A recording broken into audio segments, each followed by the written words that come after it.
Hi guys! So I was rewatching some of my older videos the other day and couldn't help but cringe at some of my camera work. A lot of the mistakes I made, and admittedly continue to make at times, are common errors I see in the Sims Machinima community, so I thought by making this video I could help you guys skip the awkward noob filming stage that we all have to go through, and straight into the less bad stage. Now, just as a disclaimer, I am definitely no professional. However, after taking several film classes throughout high school and college, I picked up a few tricks that definitely helped me improve.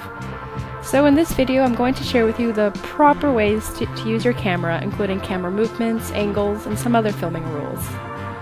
I was surprised to learn that filming even had rules. I thought you could just do whatever you want as long as it looked cool.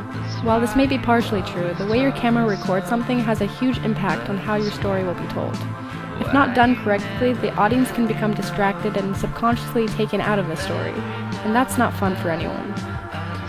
Just to make it clear, I am only going to show you the most basic and conventional rules of film.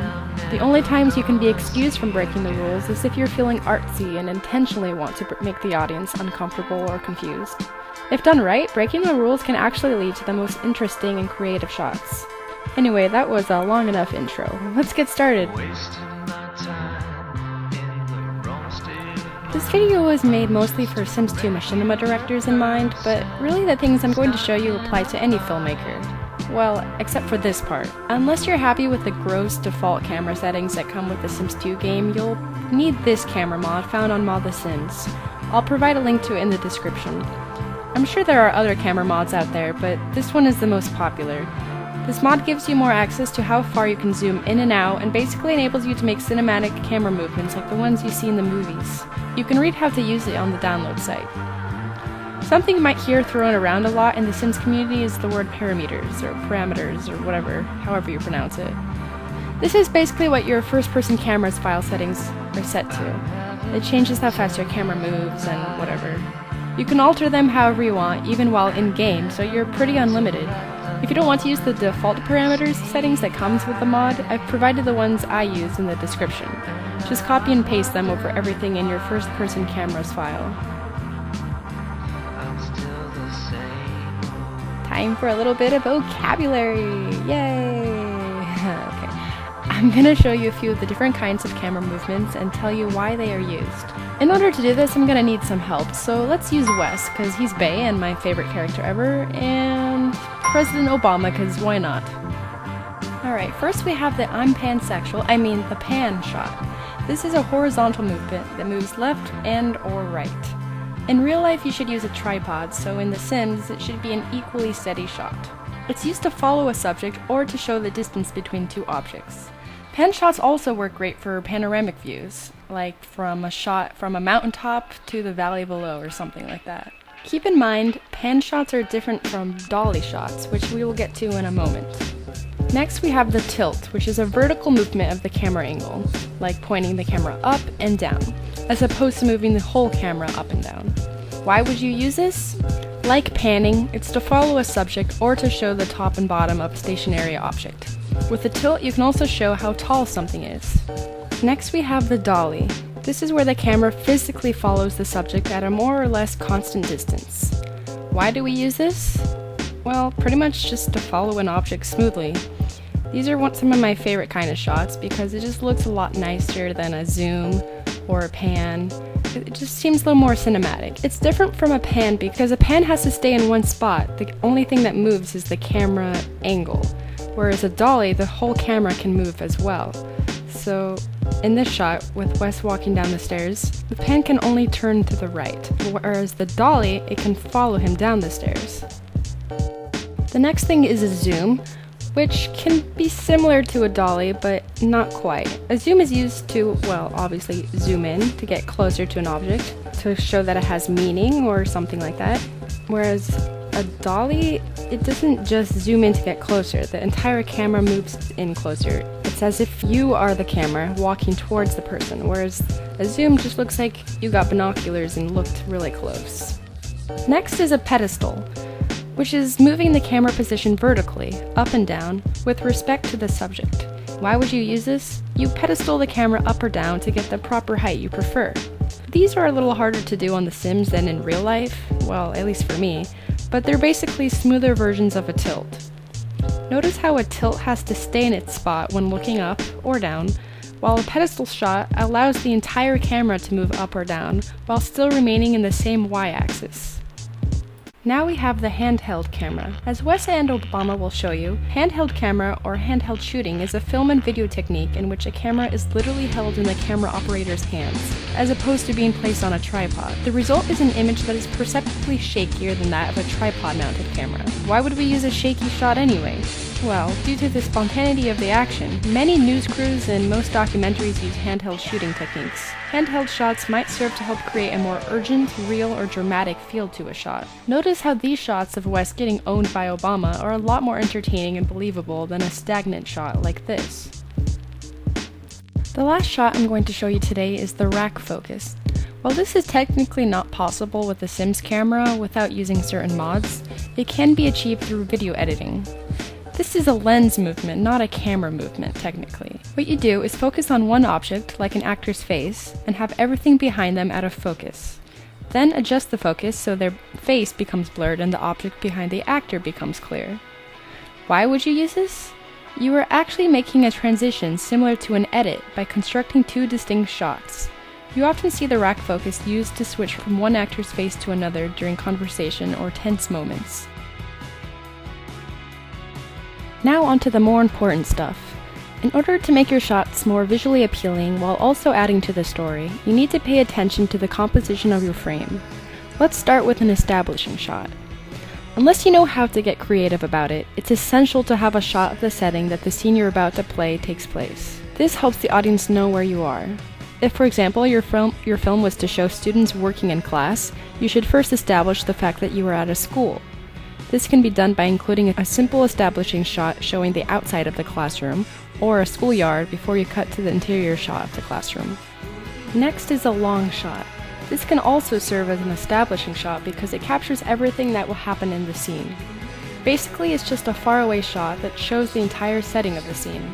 It can be a still shot or a moving shot, it doesn't matter. This is a full shot, which is pretty self-explanatory. It's literally just a shot with the entire body in the frame. These are good to have to space out between closer shots because close-up shots should be reserved for when there's a tense or dramatic moment. This next shot is a 3/4 shot. This is a shot that cuts off at the knees. It's important to remember that if you're not going to do a full shot, then you must at least cut at the knees. If you leave their calves and ankles still exposed, the composition just looks unbalanced and the audience can subconsciously get distracted by this. It might seem like nothing, but really, every detail makes the difference. Now we have a medium shot. This is when half of the body is in the frame, or a shot that shows from the waist up. Again, the composition can get unbalanced if the shot starts at their thighs. You should either have the shot from the knees up or the waist up. Do not start at the thighs and do not cut out their feet.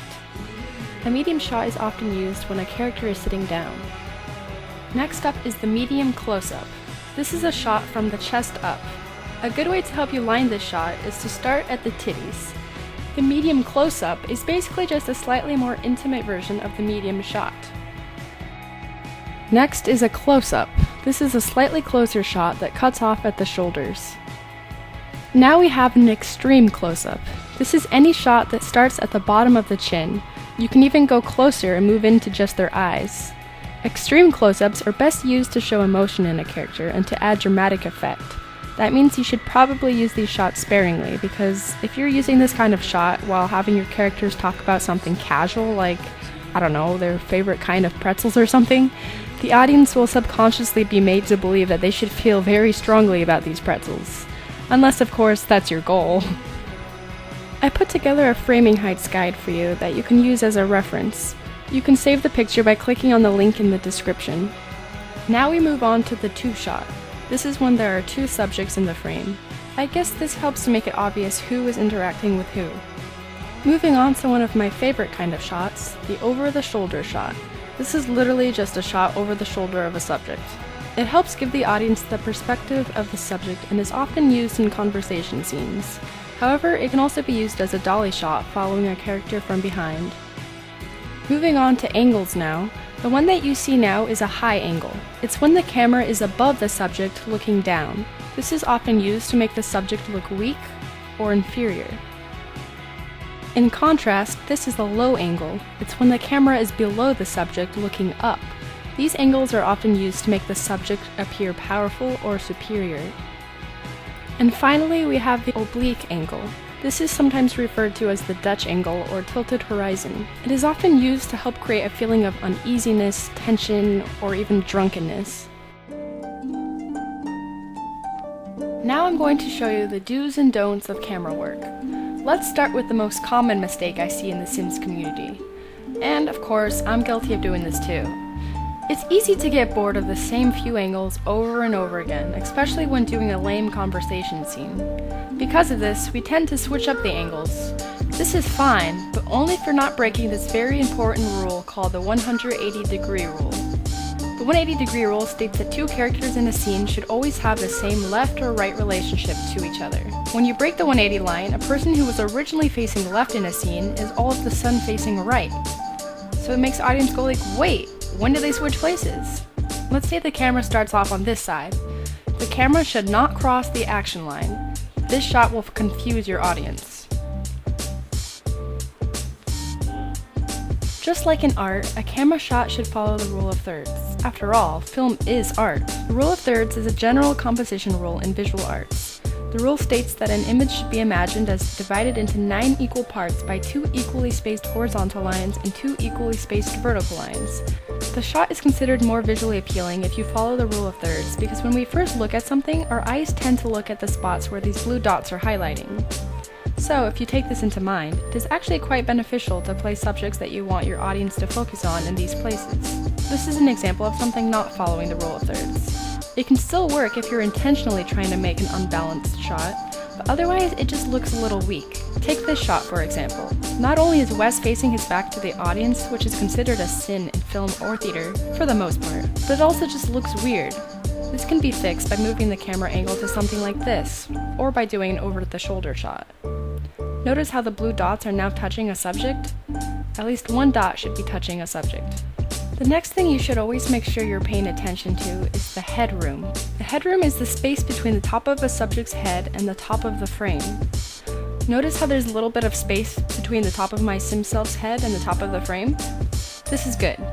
Of course, if you're doing a close-up or an extreme close-up, cutting off the top of the head is fine, but otherwise it just gets distracting. Notice that when we put the rule of thirds to play, the blue dots are now focusing more on her chest area than her face. Whereas when we have headroom, the audience's attention is drawn to their face, which is probably what you want.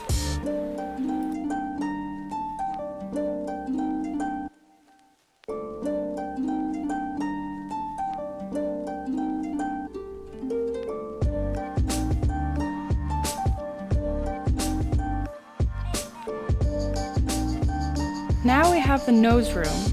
When a subject is in profile, nose room is the space between their face and the edge of the frame, similar to headroom. In a profile shot, nose room is considered good when a little extra room is in front of the person's face rather than behind their head.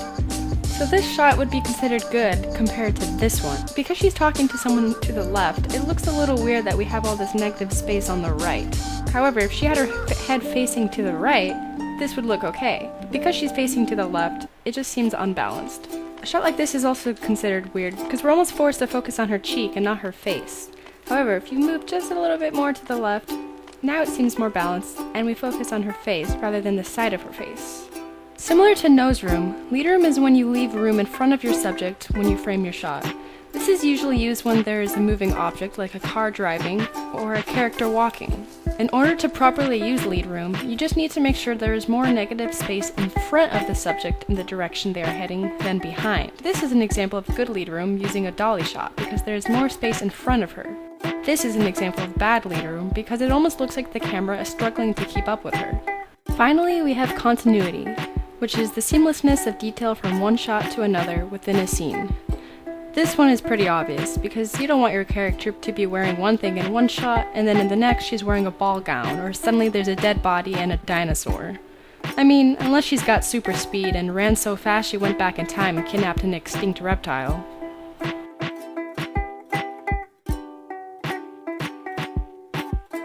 Some things to keep in mind is to avoid zooming in and out too much, and to keep the camera steady as much as possible. This is something I've personally struggled with for a while, and I'm only recently starting to fix it. I don't know about you guys, but filming is my least favorite part of making Sims videos, mostly because it's so slow. I get easily bored just staring at still frame after still frame, so I tend to try to spice things up by moving the camera around. When doing this, you might think it looks all cinematic and cool, but really you just end up making the audience dizzy.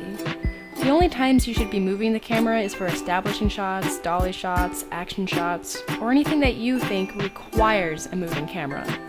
Avoid using unnecessary tilts, pans, dolly shots, or the like for things that don't really need them, like a simple one-on-one conversation. Something I learned in school that I found super important is the idea that anything you film has purpose and serves to progress the story. You know how a lot of movies have some scenes taken out before they make the final cut? That's usually because they realize the scene served no purpose to the story and could only end up confusing the audience. However, some scenes that might seem useless to the story might actually be important for showing character development.